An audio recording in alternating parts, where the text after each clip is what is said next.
7h40 sur Europe 1. Votre invité, Mathieu Béliard, Rodrigo Arenas, coprésident de la FCPE, la première fédération des parents d'élèves. Bonsoir Rodrigo Arenas. Bonsoir. Notre débat ce soir, faut-il instaurer la cantine gratuite pour tous ? Le défenseur des droits, Jacques Toubon, qui appelle à mettre fin aux discriminations d'accès à la cantine. On parle essentiellement de l'école primaire, il faut le rappeler, où ça n'est pas obligatoire pour la collectivité d'organiser un service de cantine. Et c'est là que c'est le plus flagrant, c'est là que les fractures sociales ressortent. Oui. De quelle manière ? Ça ressort de plusieurs manières. D'abord parce qu'il y a des villes dans lesquelles les prix d'accès à la cantine sont assez prohibitifs pour les familles, notamment celles qui sont dans les situations sociales les plus précaires. Surtout dans les petites communes, là où les aides sociales, à travers le dispositif quelconque, ne sont pas suffisants pour pouvoir le faire. Ça pose aussi une question de bâti, puisque quand vous avez par exemple des villes qui mettent la cantine de libre accès, alors on dit gratuit, mais il n'y a rien de gratuit. C'est juste des questions de choix politiques et aussi de pression aussi des parents pour avoir cet accès universel à l'alimentation. Des fois, les coûts inhérents à la construction de cantines scolaires sont assez énormes, et ce qui fait que les villes rechignent à augmenter la taille des cantines. Donc les maires font des choix.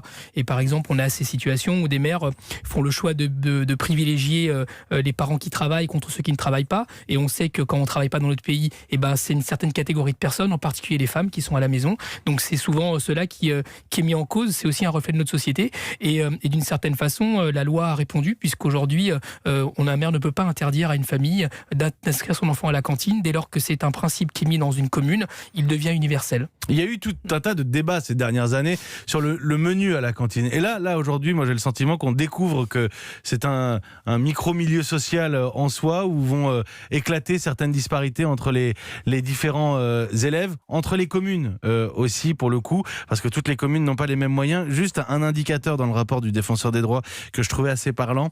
40% des enfants de familles défavorisées n'y mangent pas à la cantine, contre 17% des élèves issus des catégories socio-professionnelles supérieures.